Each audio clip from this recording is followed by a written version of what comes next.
spin cycle, and today I thought we'd talk about something a little more serious and something that I think is slept on or genuinely avoided by people. But I think we are reaching a point where we can no longer sit back and just pretend it doesn't happen.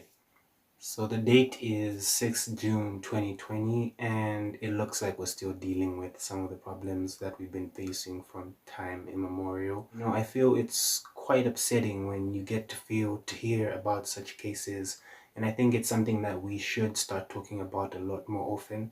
And the issue right now is sexual assault, or however you may put it, but basically when somebody takes sexual advantage of another person without their consent.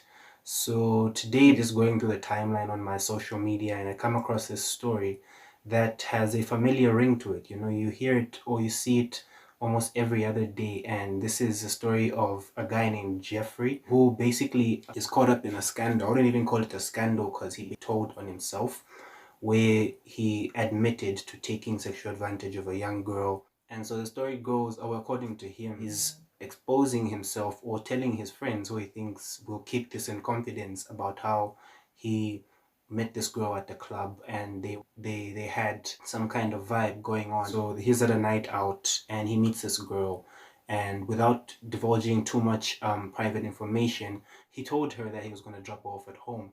And as he's taking her home, he goes right past her boarding house. So already she's concerned and she's asking why he hasn't dropped her off. And he's all silent, assuming or telling himself that she's basically just playing hard to get. So things proceed. And remember, this is him telling the story to people that he feels will keep his secret.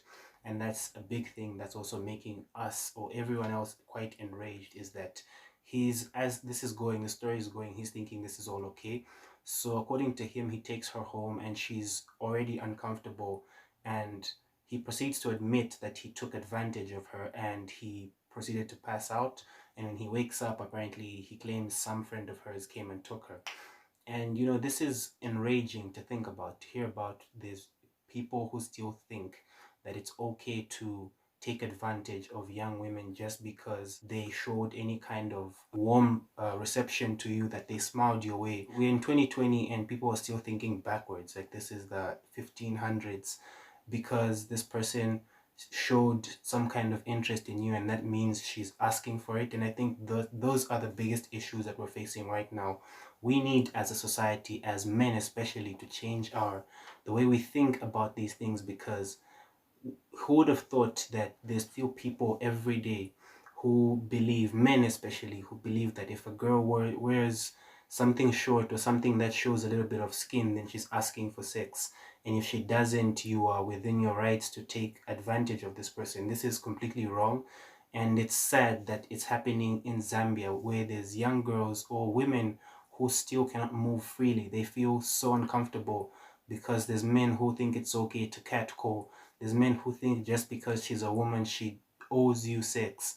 It's sad because this person, this Jeffrey guy, believes that he's within the safety of his friends and he can tell this to them in confidence. And the parts of his story that are just sad to think about, where he confesses that it was actually an issue after this happens. It's something that is well known on campus at the university, the Copperbelt University, that he actually raped someone. And it's sad that it's something news that goes around, but nothing ever happened to this guy. It's just like he says, it's no big deal, like because it's not known outside campus. So we also need to start looking at ourselves as a society. We need to stop protecting people who we know have sexually assaulted, or let me not even put it like that, who have raped other young girls, just because it's a breadwinner, or just because it would make the family look bad. Or in the case of this Jeffrey guy, where people are defending him, saying he's got a brand and we must protect his brand by not bringing his name into disrepute. I mean, as of right now, I don't necessarily know if these are facts, but if this is something that he claims is well known, or people may or may not have brought up allegations against him, but if someone is comfortable enough to actually tell his friends or tell people that he thinks can keep a secret that he raped someone, the problem also then shifts to the people, the confidants. If somebody's going to come to you and tell you that they think or that they raped someone or that they took advantage of someone without their consent. We also need to stop being the kind of friends that just either ignore it, we laugh about it, or we just pretend that didn't happen. We need to become the generation or the type of people that are going to call out our friends. This is no longer the time to just sit back and relax, because we all think it's just things that happen to random people, but sexual assault could happen to anyone. You could be keeping somebody's secret and it happens to somebody close to you. And we need to change the thinking of it's only an issue if it affects someone I know. And we need to continue championing rights and freedoms for young people. As guys, it's ironic how we think that the fight against rape or sexual abuse lies only with the victims, when it's crazy, because it's ironic when you see how guys act around people that are gay. They're so uncomfortable, like, oh, why is he looking at me, or why does he look like he wants to eat me? I'm so uncomfortable. So you say those things and you put yourselves, that is the mindset that women have to deal with every day. They can't dress freely because they feel uncomfortable, they feel unsafe, not even uncomfortable, around men. And we need to change that. We need to make this country, this place, our communities better places where people can feel free, and they can also not only feel free but get justice if they are victims. If you are a victim, there are so many outlets that you can reach out to and report sexual abuse, and there are definitely avenues, especially through the police or through other organizations, that can definitely help you get your case heard.